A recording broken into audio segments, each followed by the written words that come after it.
익숙해진다라는 것도 이거는 우리가 배우듯이 습관화하고 거의 비슷해요. 익숙해진다라는 것들. 새로운 배움이 또는 새로운 것들을 내가 몸에 장착하거나 마음에 장착하거나 그 다음에 생각에 장착하려면 익숙함이라는 것들을 거쳐야 되는데 어렵죠. 되게 어려워요.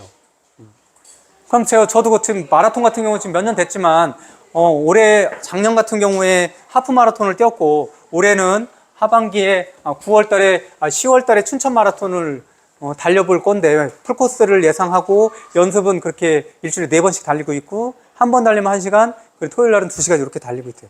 그러니까 문제는 시간을 늘린다라는 개념. 그것들을 몇 시간 안에 들어올 거야. 기록에 대한 개념이 아니라 나는 2시간을 달려도 육체적으로 별로 힘들지 않아. 2시간 달리면서 어떤 생각을 해낼 수 있어. 뭐 이런 것들로 시간을 연장하는 그렇게 달리기를 연습하고 있고요. 지난번 예전에 한 10년 전에는 한번 일주일 단식을 해봤어요. 그럼 일주일 단식 기간이 있잖아요. 감식을 하고 본단식 들어가고 그 다음에 보식을 하게 되잖아요. 그럼 실제로 일주일이지만 전체 사이클을 보면 아무리 못해도 2주는 넘고 3주 정도 이렇게 잡아야 되는데 지금 그냥 불현듯 그때는 토요일 날 단식을 한번 해볼까 해서 하루 정도를 해봤던 거죠. 그러니까 저는 이렇게 먹지 않을 거야는 단식이 똑같은 의미예요. 근데 그렇게 해서 나는 오늘 하루 24시간 먹지 않을 거야가 아니라 그게 아니라 나는 할 거야라는 모든 것들을 저는 뭐를 하지 않는 것도 뭐를 하는 거로 바꿔가지고 긍정적인 의미지만 부정의 표현들을 다 긍정의 의미를 바꾸려고 노력을 하고 있거든요. 그래서 먹지 않는 게 아니라 단식을 할 거야 라는 주체적이고 긍정적인 개념을 바꿔서 얘기한다. 그때 그래서 저는 원래 아침을 먹지 않으니까 그 전에 제가 한 7시면 저녁을 먹거든요. 그래서 7시에 끝나서 금요일 날 7시에 끝나서 그 다음에 토요일 날이 지나서 일요일 날 12시 정도에 밥을 먹었었거든요. 그러면 뭐 30몇 시간 정도 단식을 하게 되는 거죠. 맨 처음에 그것도 알았어요. 단식을 시작하면 저녁 때쯤 되면 단식을 하지 말아야 된다는 여러 가지 이유들이 내 안에서부터 올라오겠구나라는 생각을 했거든요. 배고픈데 가능하겠어? 계속 살이 빠져가지고 걱정된다며 가능하겠어? 뭐 이런 거부터 해서 이번 말고 다음 주부터 하지? 그래도 괜찮지 않겠어? 뭐 이런 생각들이 막 올라오는 걸 예상했는데 정확하게 올라오더라고요. 그래서 그때가 지나면 경험이 그렇게 하루 쌓이잖아요. 그럼 이번 토요일 하기가 전에 아무것도 안 했을 때는 아무것도 없기 때문에 새로 하는 것들은 되게 힘들지 모르지만 이제는 뭐가 저에게 생겼냐면 약하지만 하나의 기둥이 생겼다라는 거죠. 왜? 지난주에 토요일 하루 단식을 했잖아요. 요번에 하게 되면 전에 했잖아 라는 것들이 약한 기둥이 되죠. 그럼 요번에도 하면 조금 더 선명해지고 강한 기둥이 되죠. 이렇게 익숙해지는 거죠. 모든 것들이. 아까 영어를 보여드린 것처럼 맨 처음에 영어를 보여줄 때 이게 도대체 뭐라고 이 사람은 얘기하는 걸까? 너무나 빠르니까. 근데 지금은 시간이 지나니까 그 약한 기둥들이 조금씩 선명해진다라는. 이 익숙함들은 늘 그렇다라는 거죠. 한 번에 익숙해지는 건 없다라는 거죠. 한 번에 선명해지는 것도 없고. 맨 처음에 지난 시간 말씀드린 것처럼 눈사람을 만들 때 어디서 눈사람 입담하는 걸 한 번에 퉁퉁 해가지고 만들지 않는다라고 그랬잖아요. 눈뭉치를 반드시 꼭꼭 뭉쳐서 눈이 많은 쪽에서 굴려야 된다는. 우리는 뭔가를 시작할 때는 반드시 눈뭉치를 뭉치는 것부터 시작을 해야 된다는. 익숙하는 길은 늘 그렇다는 거죠. 처음에 시가 되는 그런 눈뭉치가 있어야 된다는 거죠. 당연히 익숙하기까지의 길을 막아서는 것들이 너무나 많아요. 우리 마음속에서는 되게 많아요. 우리 뇌는 실제로 뭐를 원하냐면은 웬만하면 에너지를 덜 쏘는 방향의 것들을 원한다고 그랬잖아요. 새로운 것들을 하지 않는 쪽을 원한다고 얘기를 했었잖아요. 그래서 자꾸 우리 뇌에서는 하지 말지 뭘 새로운 걸 왜 또 해? 귀찮잖아. 그거 하다 다치면 어떨 건데? 배고파 죽겠지 않아? 뭐 굳이 왜 해? 다음에 할 수 있잖아. 뭐 이런 생각들이 되게 많잖아요. 금주나 금연도 똑같아요. 야, 내일 하자, 내일. 오늘은 먹어도 괜찮아. 이런 생각도 되게 많잖아요. 다이어트 오늘까지 괜찮아. 이거는 괜찮겠지. 다른 거 안 하면 돼. 이런 생각들이 늘 많죠. 늘 많아요. 근데 그거를 반드시 한 번은 딛고 넘어가 줘야 된다는. 어느 것을 하든 새로운 것들이 시작되면 익숙하지 않은 것을 막아서는 반드시 유혹들은 다른 사람이 유혹하는 것들은 아무것도 아니잖아요. 실제 제일 힘든 거는 내 안에서 계속 끊임없이 나의 목소리들이 들린다라는 거잖아요. 그러면서 어느 순간은 타협하게 되잖아요. 진짜 이걸 안 먹어야지 막 이러는데도 실질적으로 시간이 지나고 나보면 술자리에 내가 있고 내 손에는 잔이 들려 있는 것들, 뭐 이런 것들은 너무나 많이 겪어보고.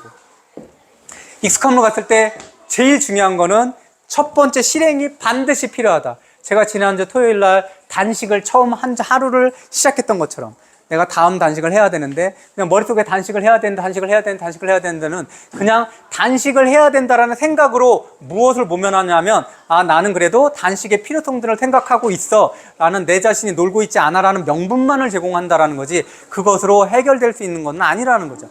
반드시 어떤 것들을 만들어야 되냐면 익숙하기 위한 기둥을 만들어야 돼요. 단식을 해보는 거라는 거죠. 그래야지 이런 유혹들을 지나가는 경험을 해본다라는 거죠. 제가 이거 왜 얘기가 나오냐면 우리 여기서도 게임에 대해서 얘기도 많이 하고 다른 데서도 많이 하고 이 게임에 대한 거는 뭐 저도 많이 겪어봤지만 게임에 빠져 있는 거는 비단 아이들만의 문제가 아니고 어른들의 문제이기도 하거든요. 근데 이게 꼭 문제냐라고 하는 경우도 되게 많아요.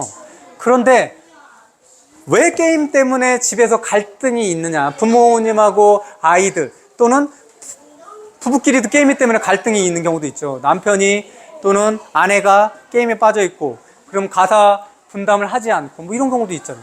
그럼 이런 것들을 보잖아. 아이가 만약 게임 빠져 있어요. 그냥 주구장창 게임만 한다. 그럼 뭐 게임 하는 거에 대한 불만이 아니잖아요. 실질적으로 게임을 하면서 자기가 해야 될 일을 등한시해서 불만인 거잖아요. 그 부분을 좀 분리해서 생각을 해보요. 게임하는 것 자체만으로 게임을 하게 되면 사실 보면 아이는 즐거울 거 아니에요. 그렇죠? 근데 부모님이 생각하기에는 이런 불안함이 있잖아요.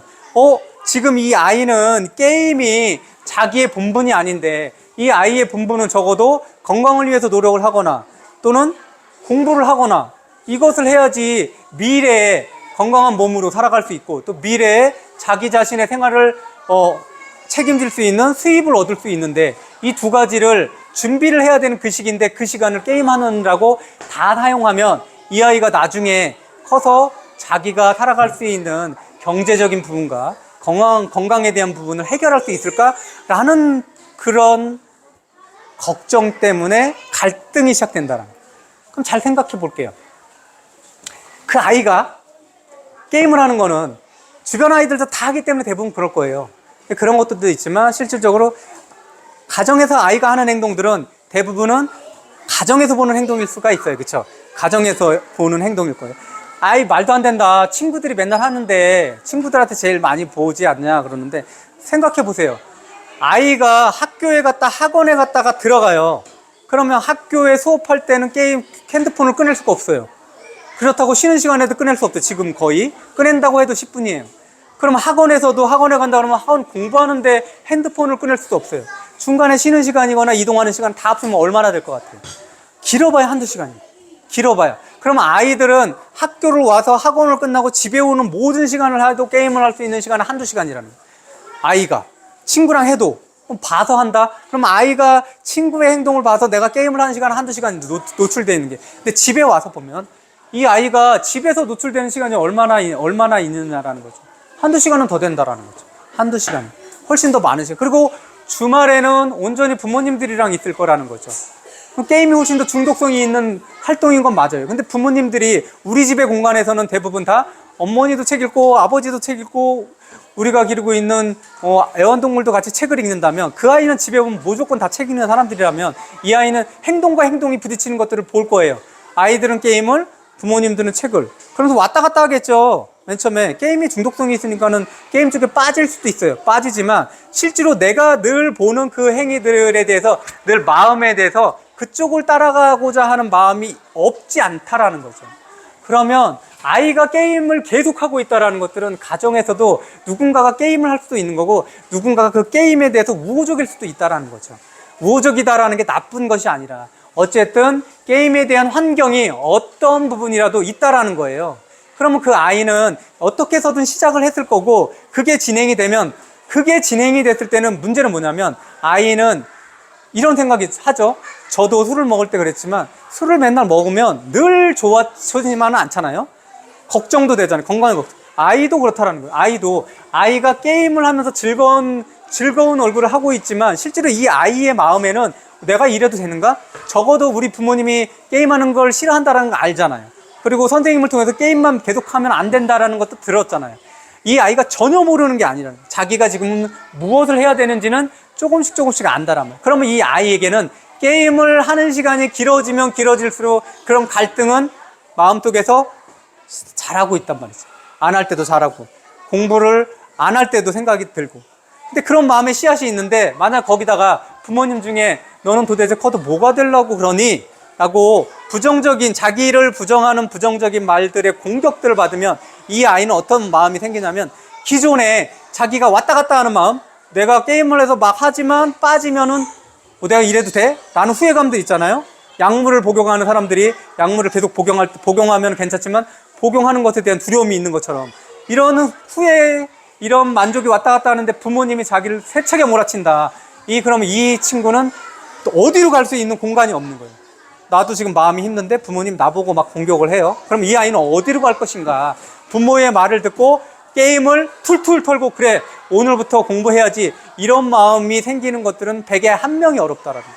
그럼 이 아이는 무엇을 선택하느냐? 한쪽은 중독이란 말이에요. 부모님의 잔소리는 실제로 중독보다는 세진 않잖아요. 그럼 중독 쪽으로 가죠.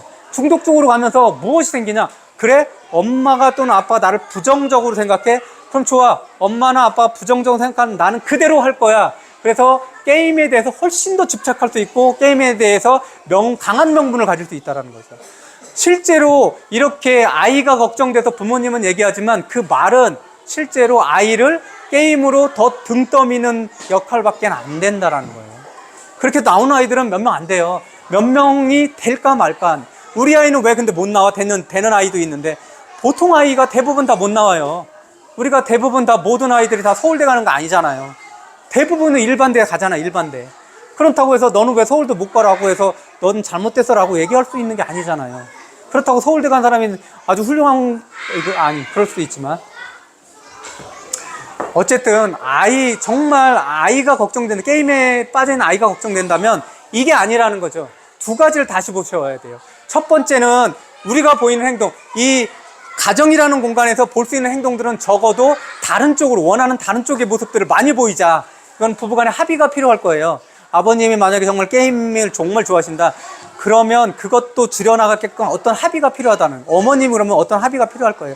왜 정말 우리는 에브리바디 게임 다 행복해 라고 합의 봤다면 그거는 뭐 다른 문제겠지만 정말 적어도 게임은 안 했으면 좋겠어 라는 마음, 하고 안 하고의 가치에 대한 평가는 그 가족에게서 하는 거지만 가족이 게임에 대한 평가를 우리의 모습이 아니야 라고 생각한다면 우리의 모습이라는 것들을 상정을 하고 그 모습을 많이 보일 수 있게끔 그런 합의들이 필요하다라는 거죠.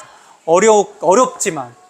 그래서 실제로 그런 가정환경이 되고 아이에게는 어떻게 하냐, 절대 너 게임을 하지 말아라 하라라는 것들을 부정적인 감정을 실어서 얘기하지 말라라는 거예요. 이건 게임만이 아니고 다른 것들도 다 똑같아. 다른 것들.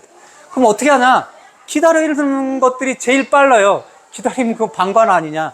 기다리는 것만큼 적극적인 방법이 없어요. 근데 기다리면서 될 대로 되라가 아니라 우리 아이가 어떻게 됐으면 좋겠다라는 구체적인 그림을 그리세요. 그림을. 그거를 늘 생각하시라는 거죠. 늘 생각한 그 모습으로 늘 아이를 대하세요. 늘 아이로. 우리 아이가 지금 게임을 10시간을 하더라도 우리 아이가 지금 건강하게 잘 자라고 있구나. 우리 아이가 지금은 게임에 몰두하고 있지만 우리 아이는 요 시간이 지나면 다른 걸로 해서 뭔가 하는 아이구나 라는 생각을 본인이 계속 떠올리고 또는 배우자가 그렇게 생각해서 그 아이를 그렇게 대해주면 이 아이는 조금씩 게임에서 또는 다른 것에서 벗어난다라는 거죠.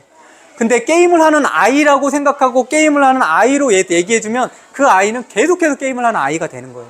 게임을 하지 않는 아이라고 상정해놓고 대해주세요. 아주 긍정적인 모습으로.